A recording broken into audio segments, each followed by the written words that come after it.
The FCC voting to reverse Obama-era rules allowing the government to regulate the internet. Now, critics argue the move is going to drive up costs for consumers. But, Mike, a lot of other folks saying getting government into the internet was gumming up the works. The Wall Street Journal says the internet is free again. Should we be happy? The Wall Street Journal is correct, David. We should be ecstatic that we're getting rid of government regulation on the internet. They were going to turn it into a utility. This is going to bring innovation back. This is going to bring more consumer choice back. This is exactly what was needed. Bruce, on the other hand, that sage commentator Jimmy Kimmel doesn't agree with Mike. Let's just play a sound of him. I just want to say thank you, President Trump. Thanks to you and this jackhole you appointed to run the FCC, big corporations are about to take full control of the internet. So Merry Christmas, everybody. We already have big companies controlling at least big parts of it. We have Netflix, we have Google, we have Amazon. They're already there.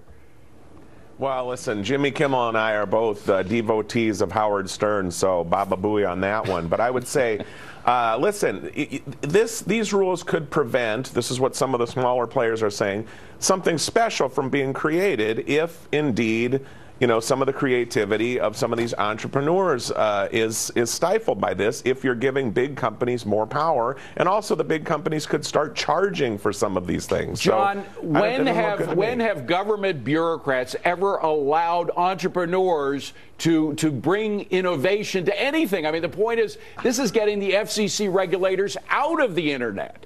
I am going to save Jimmy Kimmel's quote, along with lots of other quotes from witless lefties, for the rest of my life so that I can point out to them on a yearly basis how ridiculous their arguments are.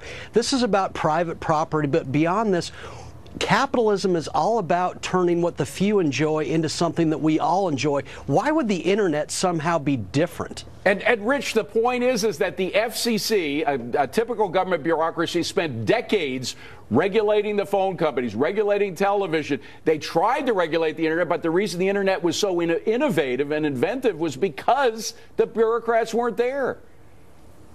Well, look, AT&T and Verizon and Comcast have invested in the pipes, and they should be able to charge what they want. And if Google and Amazon and others complain, they are far, far richer than these carriers. They can build their own pipes. And, Steve, here's a perfect example.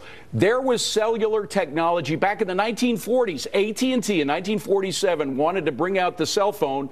The FCC wouldn't let them because they said it would only be for the rich. We could have had cell phones 40 years ago. Yeah, well, that's why John Tammany is right. Free markets, when allowed to operate, always turn scarcity into abundance. And this whole debate, David, boils down to a question that Neil Cavuto was asked last week. Shouldn't you pay more for a big cannoli?